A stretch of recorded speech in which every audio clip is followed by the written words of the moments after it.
Hello, everyone. My name is Jorge Gomez. I'm from AEDGO, educational agency for all the international students that want to study in Canada. And with me, I'm with Robert Fry. How are you? Hi, just give me a second. I'll just listen to myself right now. No, it's fine. Uh, Sorry, I was also listening to myself on the YouTube channel. Hi, Robert. How are you? I'm very good. Thank you, Jorge. How are you? Good. So tell me, how we meet each other? Do you remember? I do. Actually, we started off as work colleagues, working together in the electrical industry, specifically in power transformers, liquid-filled power transformers.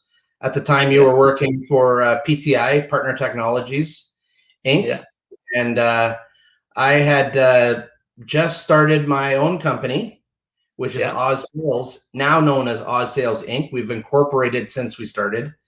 We didn't initially start off incorporated, but there are certainly some benefits to having an incorporated company as time goes on. But initially, we started just with a sole proprietorship, myself and one other person. yeah. And now I'm proud to say we have 7. That's great. So, what is the business?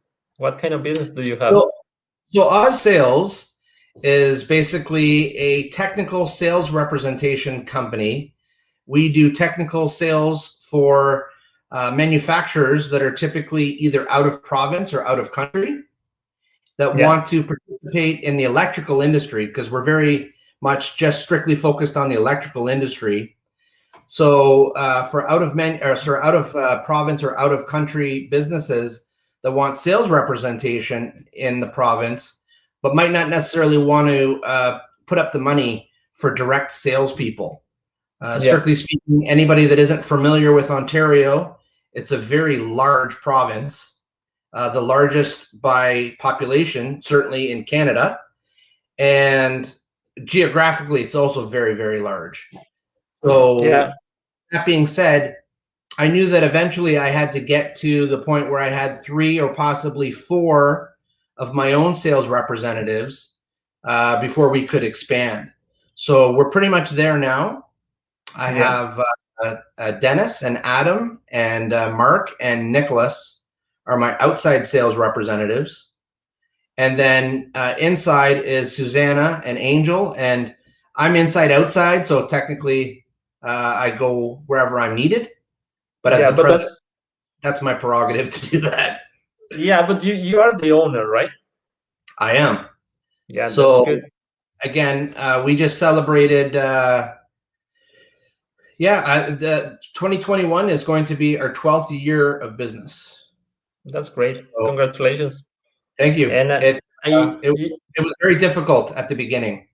In yeah, retrospect, when I started the company, it was January 2009. I couldn't have picked a worse time to start the business. If you recall, as far as the global economy was concerned, that was the beginning of the recession. yeah, January 2009 was the very beginning of the recession. And under normal circumstances, for people to assess whether their business is successful or not, and it's what I also learned when I was in college, and I'm sure we'll get to that, but yeah, one of the things they teach you in college, as far as when you start your own business, or if you start your own business, is generally the first 3 years is a very critical phase. If you aren't making traction where you're breaking even, or heaven forbid making money in the yeah. first 3 years, there's a very good chance that it's not going to be a successful business. Now, that being said, we didn't start making money until our 5th year. Yeah. And around the 3-year mark, we were very much considering, should we keep going with this business? Because that's something, when you start a business, most of the time you need to put some of your own money, if not most of your own money, into it. Yeah. And you have to determine, do you want to keep digging a hole, or or cut your losses? Yeah. So yeah, so So I had what a was lot of the breaking point? So we started to break even, like I said, at after 4 years, we broke even. At our 5th year, we made money. But that's not traditional. Like I said, normally after 3 years, you look and evaluate and see if you think that you're going to make a go of it. And like I said, I had a lot of support from family and friends and said, look, you know, you've never failed at anything you've ever tried to do. So why would you think that you're going to fail now? So we pushed through, and sure enough, the 5th year we made money, and we've made money every year since then. Yeah, that's good. But go ahead. How many companies do you represent right now? 5. 5? 5 companies. We started off with 2. Yeah. And then we've had some manufacturers sort of come and go. And a lot of that had to do with, you know, for us as a manufacturer's representation agency, we have to look at where our time is best spent. Yeah. So, for example, we've been approached by manufacturers, for example, that have suggested we would really like Oz Sales to represent our product. And then we have to assess, you know, does that manufacturer have the right approvals for the product? Mm-hmm. Do they have the right price point? So if you're not competitive, I mean, you don't have to have the lowest price point.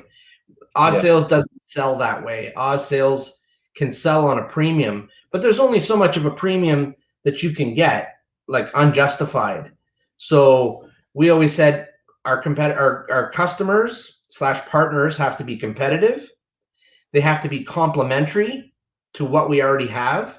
We can't have something that's a distraction leading us away from our focus. Yeah. So they have to be priced well. They have to have the right approvals, and they have to complement what we already do. If it doesn't fall into those categories, we typically don't bring them on as a partner. So what is your background? Where did you study? So do you make a college? Yeah, so I went to Conestoga College in Kitchener, Ontario, and that's actually where I met my wife.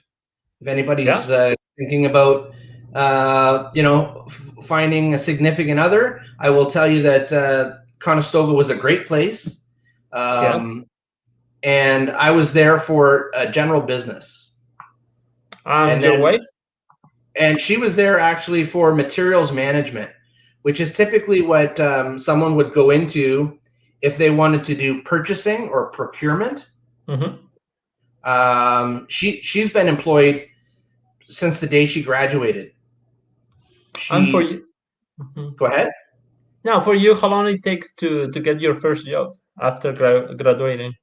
Well, here's what was interesting. When I graduated from high school, as most students graduating from high school in Ontario will tell you, your counselor encourages you to have multiple ideas of what you want to do into the future. And back when I graduated, we had what was called grade 13.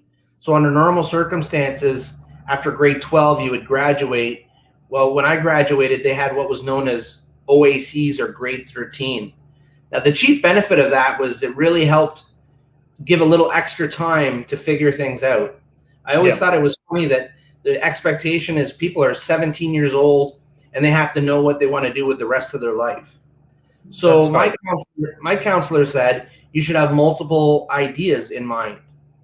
So my first passion was actually to be a counselor, like a social worker. Yeah. So when people are down on their luck and they need help and support, I wanted to do that. That's what I wanted to do.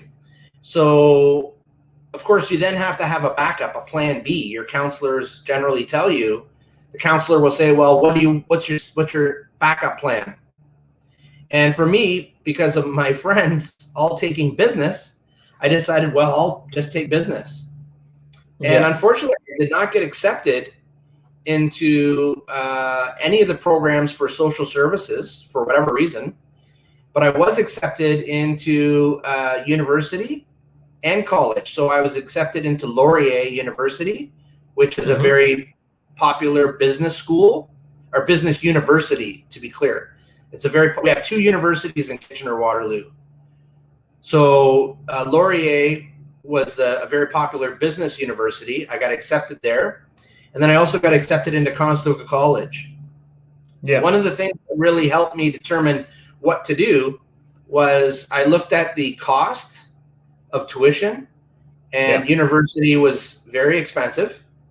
And then we have Conestoga College, which is less expensive. And then I was looking at placement rates. So to your question, the university was only putting out 72% placement rate, and Conestoga College had 87% placement rate. Yeah, right now it's above 90. I think your son just graduated from Conestoga as well. Yes, he did. And now he's working for me. But having said that, Conestoga is a very famous and popular business school. It's very well accredited. Their programs are excellent. Like I said, I met my wife there. She was doing materials management / purchasing. She also graduated from small business program as well. She graduated with 2 programs. Yeah. That's how smart she is. Yeah. And then, like I said, when I graduated, I had a job. It was less than 1 month, less than. And it was related to your studies? Well, I was doing scheduling and coordination for a company that does rigging. So any large equipment that you've ever seen on the highways being moved on those flatbed trailers, I was the scheduler. So I was doing some sales, and I was also doing some scheduling. So that was my very first job. And at the same time, because when you graduate, you may have some debt. I didn't personally have very much debt. My wife had some student loans. So obviously you want to try to pay them off as quickly as possible. So there was a time where a better part of a year, I actually had 2 jobs. So I graduated and I got that job at Cambridge Rigging. And then my other job was at UPS. I was doing document auditing. So I wasn't delivering packages. I was doing the audit on some of the packages, inspecting them, that sort of thing. So I did 2 jobs for almost 2 years. And then it was transfer? No. So I had Cambridge Rigging was one. That was the scheduling job. And that went from 7 a.m. to 5 p.m. And then I had the job at UPS, United Postal Service. And that job went from 6 p.m. until midnight. That was crazy. And I did that for almost 2 years. So when do you move to transfer? When do you start working there? Oh, what was the name of the company? That is the one that do dry transformers. Right. So there was actually a couple jobs in between there. So after that, I went on to work for a company called Quaker State, the motor oil company. Yeah. And I was doing sales and marketing. So that was really what I went to school for. And Quaker State is a big national company. At one point in time, they were bought out by Pennzoil. And that was when I actually left the oil industry and went into the electrical industry. Because there was a company called Electronic Craftsman. They hired me, and that was small electronic transformers. Yeah. And then I was headhunted by a company by the name of Hammond Power Solutions, which is on the that one. Yeah, which is on the dry side. And I was promoted to regional sales manager for Hammond Power Solutions. And then from there, I was headhunted again by Transfab TMS to do their offering in Ontario. And then from there, I decided, hey, listen,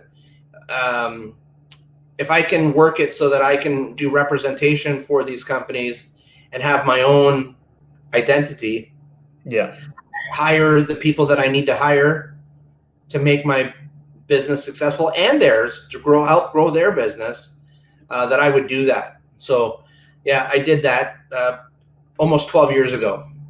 Yeah, that's OC sales. That's right. Yeah. So where do you live right now? So right now I live in Kitchener, and I always brag about this a little bit, but my children, I have two children. I actually have two grandchildren, but I have my children, I can officially say, were born, or the seventh generation of my family to be born and raised in Kitchener. Seven Where is your generations. family? Originally, we immigrated from Germany, and Okay. Kitchener has a very Kitchener has a very German but European flavor. Um, Actually, we have a very good multicultural flavor in Kitchener, and Yeah. it's popular because of that.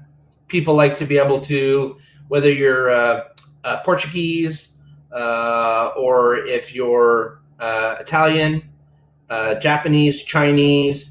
Actually, there's a huge contingency of Japanese or Chinese culture in Waterloo. University of Waterloo, which is the other university other than Laurier. Yeah. University of Waterloo has an excellent computer sciences program, and Yeah. that attracts a lot of people.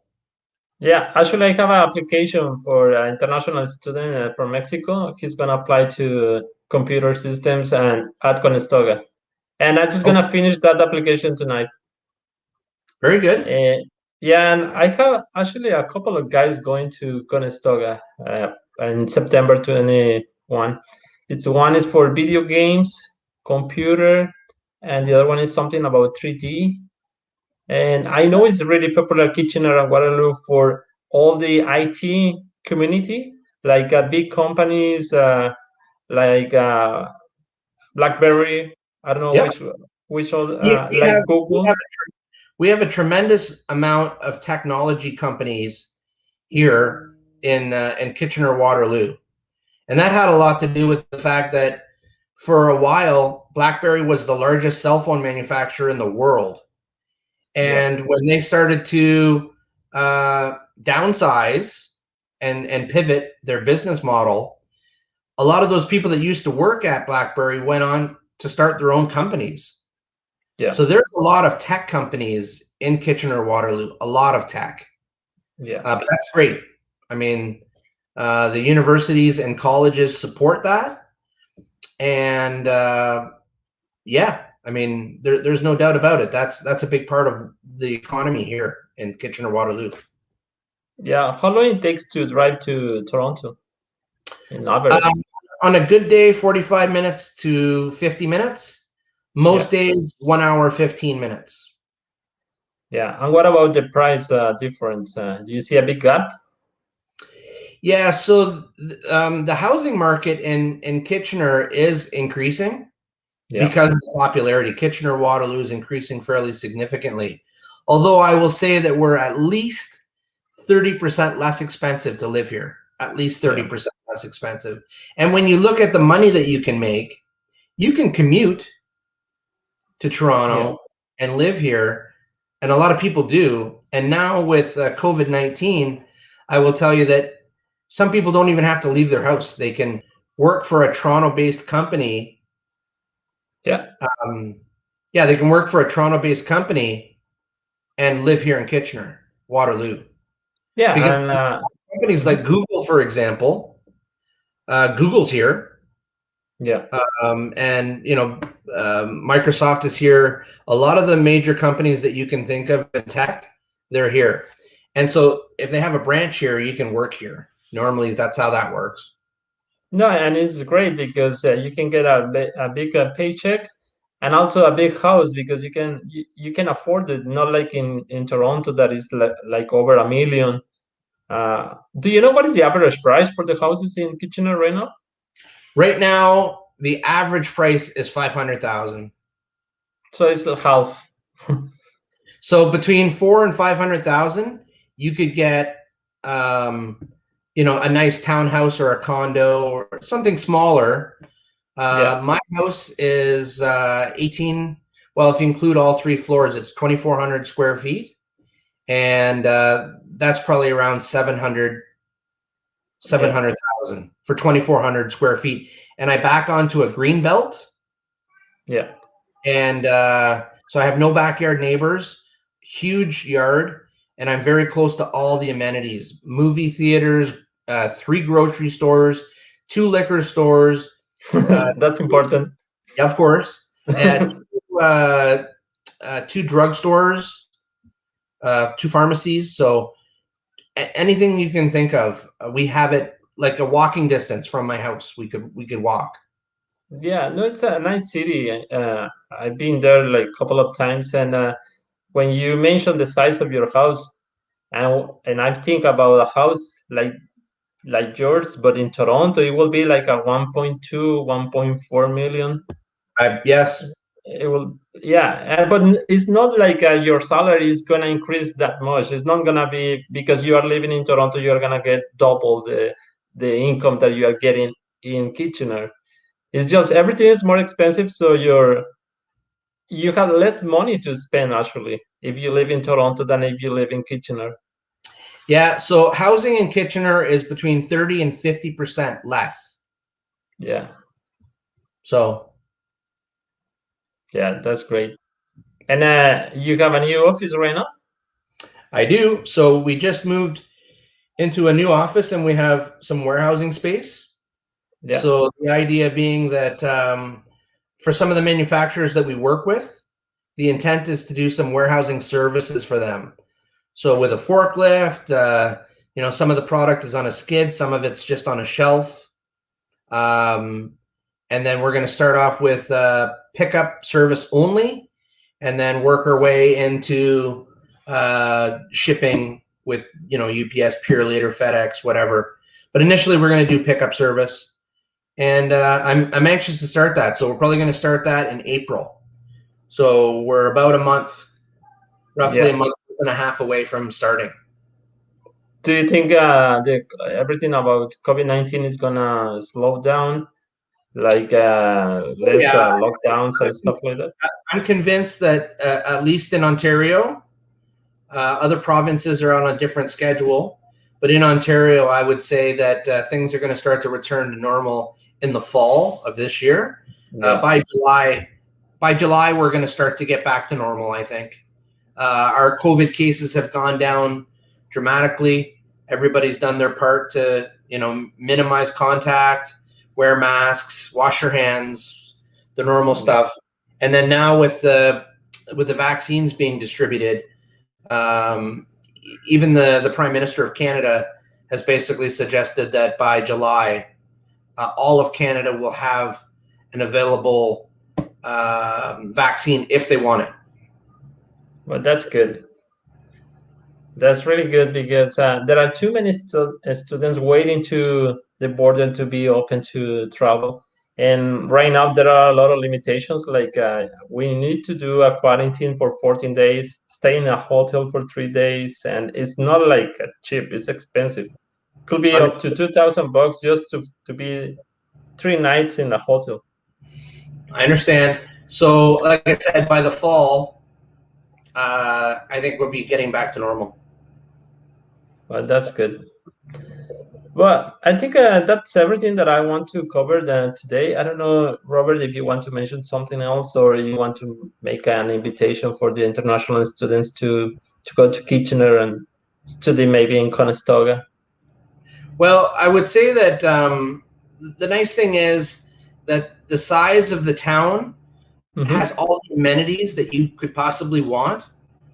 From seeing concerts to going to see plays at the theater. We have a lot of that, arts and crafts and that sort of stuff. We also have something that you don't get to see everywhere, Mennonites, traditional Mennonite people.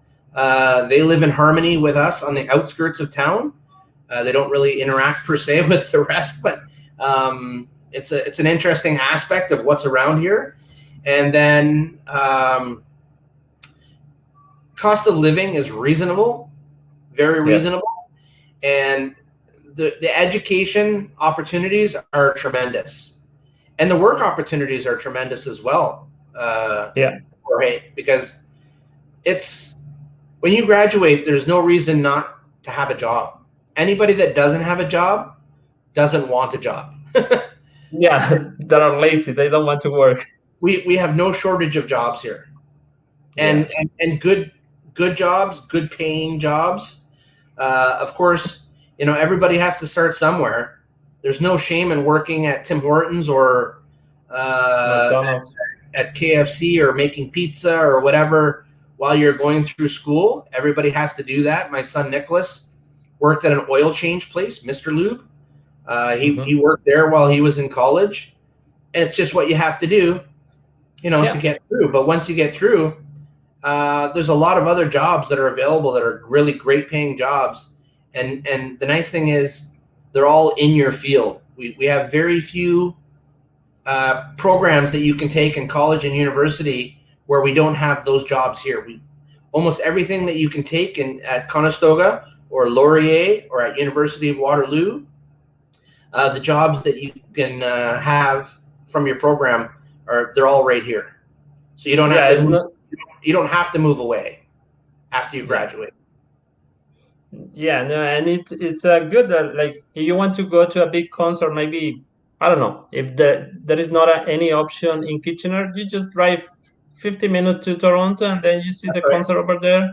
And also for international traveling, is great that you have the biggest or the busiest airport in Canada, that is in Mississauga. It's 45 minutes drive. I think the location of Kitchener is great. It's a huge market, and like for you represent a lot of companies, not like one company is in Saskatchewan, the other one is in Quebec. It doesn't matter that where they are. No. But the customers are in the area where you are. That's the important thing. Oh, for sure. And I would tell you that Kitchener is very central in all of Ontario. Kitchener is very central.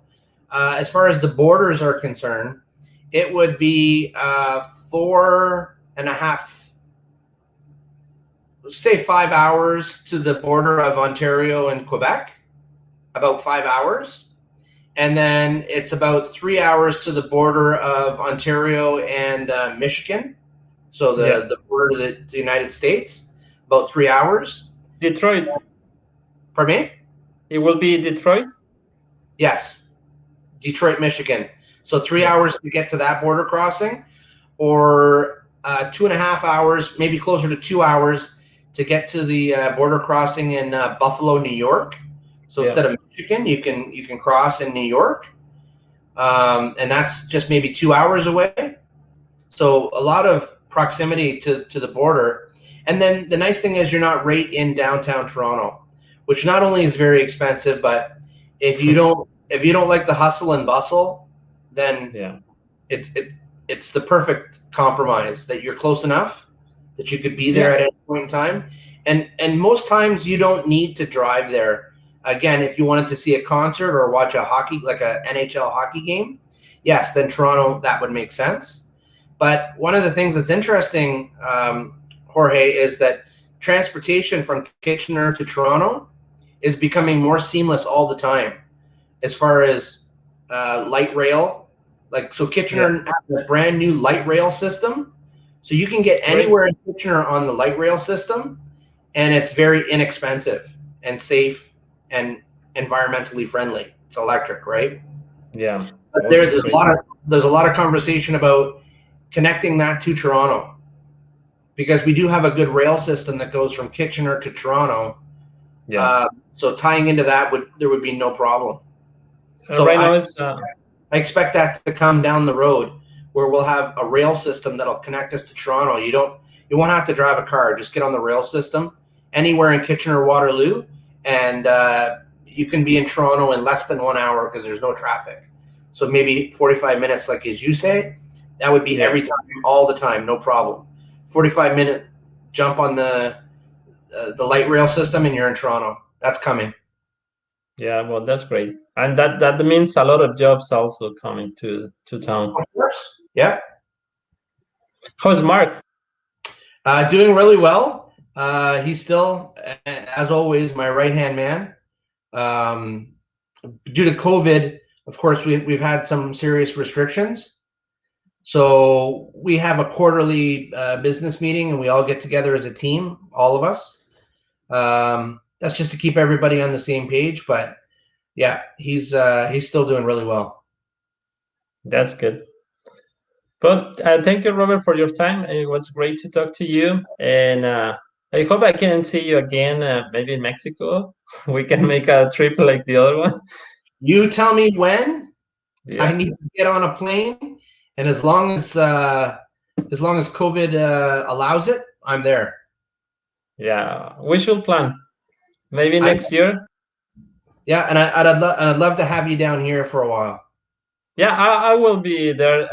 I don't know if this year, but like my wife is pregnant, and we are Yeah, thinking about having the baby in Brazil or maybe in Canada. We are not sure right now because the situation of the COVID-19 and also the 14 days and all that stuff. So I don't know, but yeah, when I'm in Canada, I will just reach you and we can have some beers. I'm all for it. Sounds great. Okay. Okay, Robert, I really appreciate your time. Thank you so much for taking this video call. No problem, Jorge. We'll talk to you soon. Take care. Adios. Adios.